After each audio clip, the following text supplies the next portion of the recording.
Thanks for listening to Anything and Everything with Matt.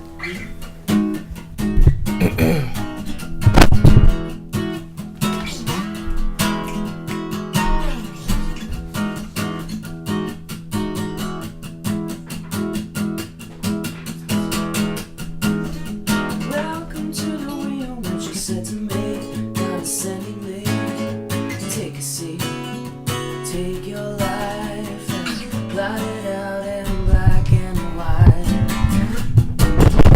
I never lived the dream of the prom kings and the drama queens. I like to think the best of me, still had it up my sleeve. Love to tell you, stay inside the line. Something's better on the other side.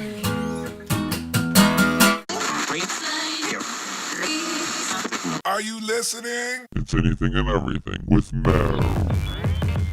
Damn.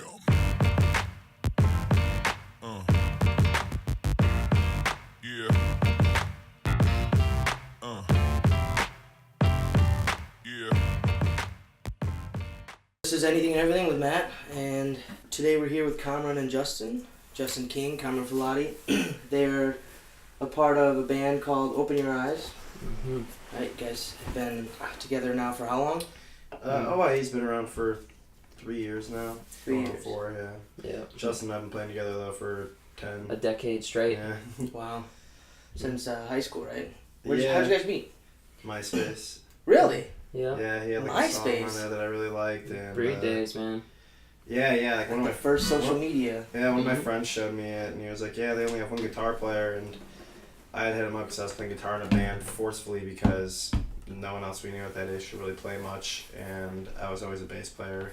Yeah. He said, we aren't looking for another guitar player, but our keyboard player he plays bass too, and he just wants to play keyboards. So for me, I was like... Oh, so you started on keyboards? No. Basically, we had a keyboard player that was playing bass simultaneously. We were still a three-piece at the time. And Comron, when he asked me, I remember reading the message, and I was like, I don't want another guitar player, like that. I make enough noise on my own. At that point, I felt like that. So I was like, but we are looking for a bass player because our keyboard player is looking to drop the bass and just play keys because he's really into the keyboards. He doesn't want to play bass. He's playing bass because we don't have a bass player. Mm-hmm. So Comron's like, yeah, man, I'll try it for bass, and that was kind of his primary thing, anyways, that he wanted to do. Yeah, I was playing guitar in my band because we couldn't find another guitar player, so I was forced to do that, and because we had my buddy who was like, I could play guitar. You're in middle school, high school, you play with these people, and then I had played with him, and he was awful at guitar, so, we were young, and I couldn't really find anyone that knew how to play an instrument in general, so I just threw him on bass, turned it down, and then I played guitar. I wasn't great at guitar or anything, but, I just wanted to play. I couldn't sing either, and no one in my band wanted to sing, and we kept trying out singers, so I just sang, I just wanted to play music. Yeah. So, is there any bands that, inspired you guys to, try to gear towards? Of course. Obviously, you have your favorite bands, but, I don't know, mutually, we both love the Foo Fighters a lot, so... Green Day is a common denominator all of us have. We have a lot of bands that we old honestly... school stuff, too. Yeah, we really bond over classic rock. Everybody else in our band that we always ever have, for the most part, in the recent years, in the past, 8, wasn't really classic rock, which I found crazy, because his dad, was a straight, pretty much, typical 70s, rock hippie type dude, and my mom was the same thing, so we grew up on a lot of rock and roll from that time frame. Indeed. Mm-hmm. We had that DIY mentality too, because we were raised in Northwest Indiana is definitely a place where if you want to be heard or seen, you have to really earn it. It's not there's opportunities to be heard everywhere. There's not venues everywhere, so you got to make your own luck here. So I think that was part of the punk rock ethic we all kind of bonded over to. It's just DIY Indiana, Midwest in general, blue collar. You Mm-hmm. got to work for what you want. Mm-hmm. So that kind of translated into how our music career is now. Just working for what we want. And it's reflected in the sound too. It's there's a lot of people go to write songs and it's a 5-minute process, but it's not that easy. For me, it's there's blood all over my paper after there's a lot. Mm-hmm. There's a lot that goes into it. I will slave for months, years, sometimes in some cases years over just 30 seconds of a song isn't perfect. So it's all right, we have to it's not ready yet, but it's it's almost there, but it's you don't want to force it, it's because then you look back and regret it the rest of your life. So I don't know, it's difficult sometimes, but there's a lot to it, and I think that's what makes it rewarding for not only me but everybody else. It's like we really do put our all into it. When we do something, we do it full force. Yeah, definitely. Yeah. So like, who in your life, inspires you to who inspired you to pick up your first guitar and start playing? Jimmy Page from Led Zeppelin. Really? Yeah, he for me, like, he was sort of the perfect marriage between like a producer and a guitarist and a songwriter. Like, he had this trifecta, and he also, like, every song was different. It was like Zeppelin never had a song that sounded like another one. So I love that about them, is like they're so drastically like weird and obscure, but they have their character like intact, and every song you can hear it's Led Zeppelin, but yet it sounds like a totally different set of musicians playing the instruments. It's weird. Yeah, but that's what really like inspired me to pick the guitar up for sure. Yeah, mine was Vern Zaborowski from CKY. Like, I just watched a music video. I don't even know if I knew much about the bass, really. I just wanted to be like him. So I picked bass because he played bass, and I'm like, I want to play that. So usually people play guitar first, and other than that, though, like, what I truly think is like our biggest inspiration, like, is honestly me and Justin. Like, he inspires me and I inspire him, I feel like, the most. Like, we're each other's motor. Once someone like kind of gets down, the other person starts pushing them up, and vice versa, so it's weird. It's like two best friends wanting to see best friends achieve something great. That's what it really is at the end of the day, I feel like. So have you guys ever had like any close calls where you guys almost split up? Because I know you guys had a lot of drummers you went you through. You can look at it like that. I look at it like this: like, if any relationship is worth its salt, it's gonna go through some intense trials where it's like just pulled to the absolute maximum that it can be, and then it retracts. But that's just making durability. I mean, if you look at anything that's endured over time, it takes time, it takes effort, and it takes pain, it takes struggle. Anything good is there's pain involved up front before you achieve the goal. So but I look at it as like, I don't think we would have ever broken up. I think we've had enough trials and tribulation at this point to like look back and go, if we were gonna break up, it would have happened by now. Also another thing is like, any kind of friendship, relationship, anything you look at, man, like, how many of your friends are you still friends with from 10 years ago, let alone your best friend? Like, I've never gone more than a week in the past 10 years without talking to Justin. Yeah, that's crazy. So, even if like our band was quote unquote broken up or something, or like, when he went away for a bit and did his thing, like, I still talked to him, I still encouraged him. So like that's a hard thing to do, whether it's any kind of relationship, friendship, brotherhood. Like, I'll go on tour and not talk to my brother longer than I'll not talk to Justin. And like, my brother and I are best friends when I'm home. So it's a lot different. I think a lot of people just look at it as like your pretty basic friendship, but it's pretty close encounters at all times. Yeah, and like, I look back too on like the quality of like care that we had for each other. That's, I think, what sticks out to me. It's like, I've had friends, I've had best friends, I've had great friends, but I've never had somebody like unconditionally care about me this much. So that, I think, has kept me like just in the same boat as far as like, if a human cares for me like that, I'm gonna care about them that much. Yeah, we've done shit that like each other hates, but we still put up with it and still try to understand it. You know what I mean? There's been times like where Justin will like, he changes every 2 years into something different. So each time I have to embrace whatever that change is. And there's an evolution, for sure. Comron, and by the same token, Comron is, to me, sometimes frustrating in a sense where he won't change anything ever. Yeah. But I love him for it. I change more subtly than Justin does. Justin's is overnight, like, bam. Yeah, when I have revelations, this shit changes. They roll fast. For sure. So what's like your favorite story and the best moment you've had on like tour? You guys tour a lot around the country. There's a lot of best moments. Yeah, for me, what's one that stands out? To me, the one that sticks out for me the most is, we did a lot of independent DIY touring for years, and the first show of like our first real tour package, so like when we're Open Your Eyes, finally, we're putting out our first album, we're in Salt Lake City, and it was a tiny place, but at home, we're like hometown heroes. We're fucking kings. We draw, hundreds and hundreds of people every time, and it makes you feel like a rock star. It rubs your ego really good. And then, in Salt Lake City? Well, no, at home, in Indiana. So when you go to a place like Salt Lake City, and you're stoked if there's 75 people. Yeah, you're beyond every jacked. tour date we did like before that, like there was a few maybe where there was like 70 people or something, but most of the time it's like 5 to 0. Like, you know what I mean? Because you're a nobody in that town. Yeah. And so, like, we're on our first tour package, worked really hard to get this, and it was tiniest place ever, but it was packed.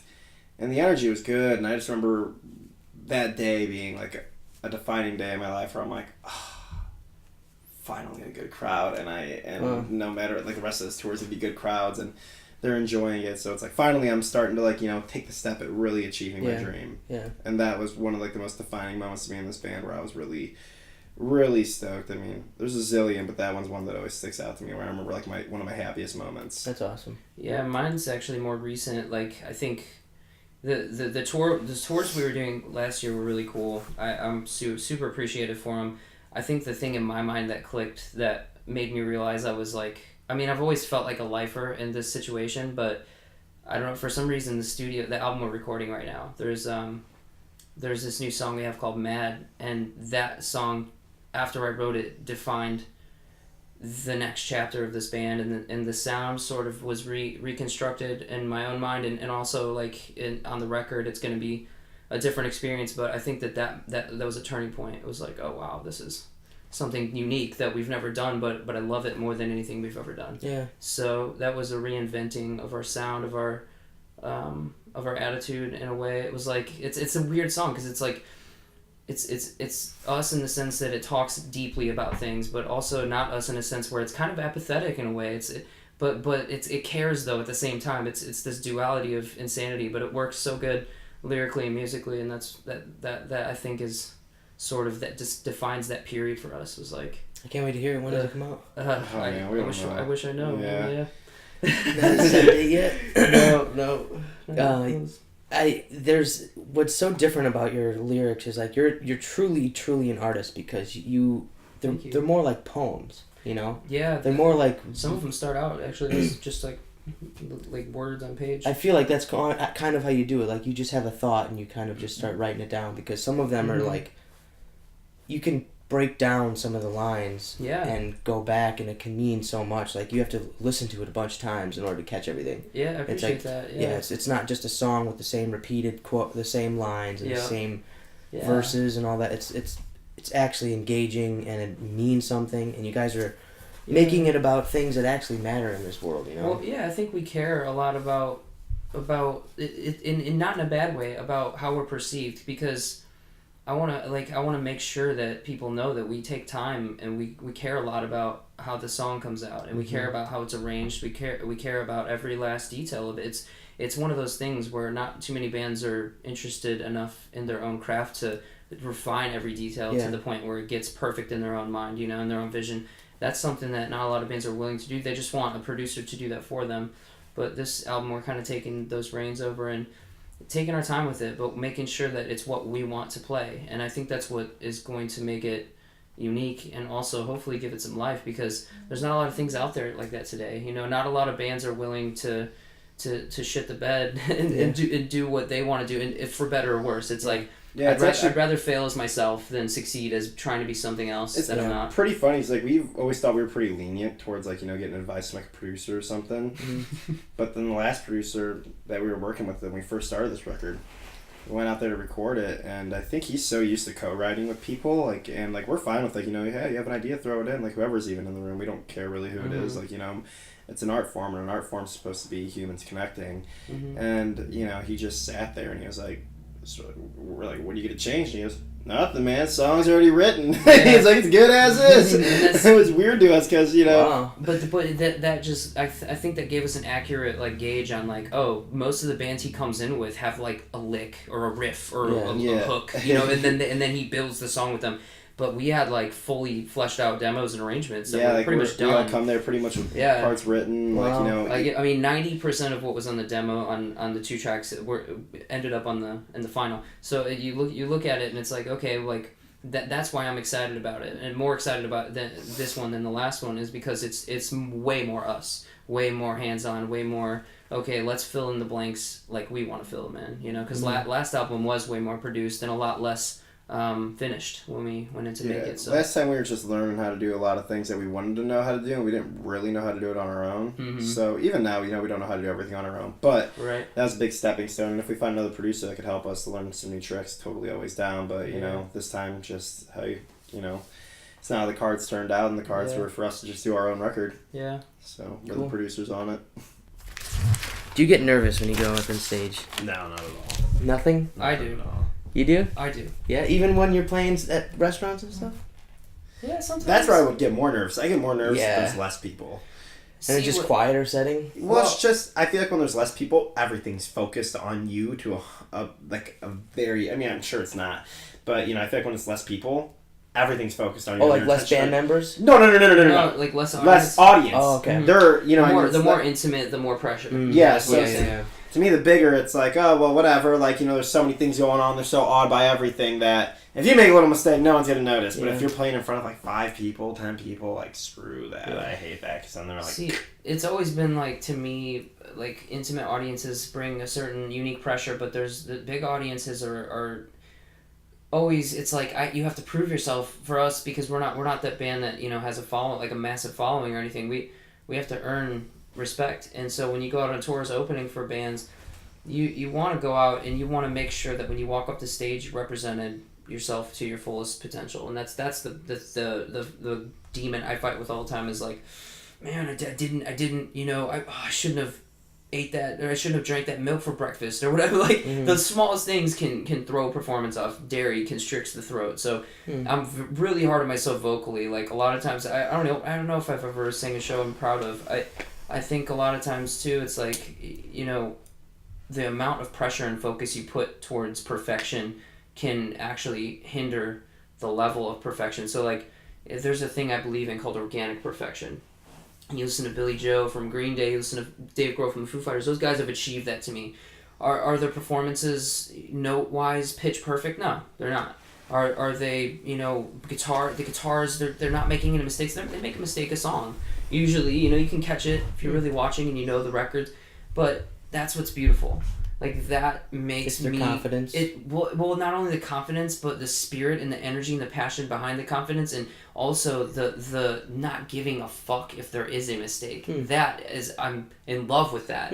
It's like, oh man, you're not afraid to go out on a limb, put your heart in your sleeve, and show everybody, hey, I'm human and I make mistakes, and there's no backing tracks and there's not a click track here. We're just a band on stage playing together. That is attractive to me. That's what nobody does. That's what everyone, I think, would be better off doing.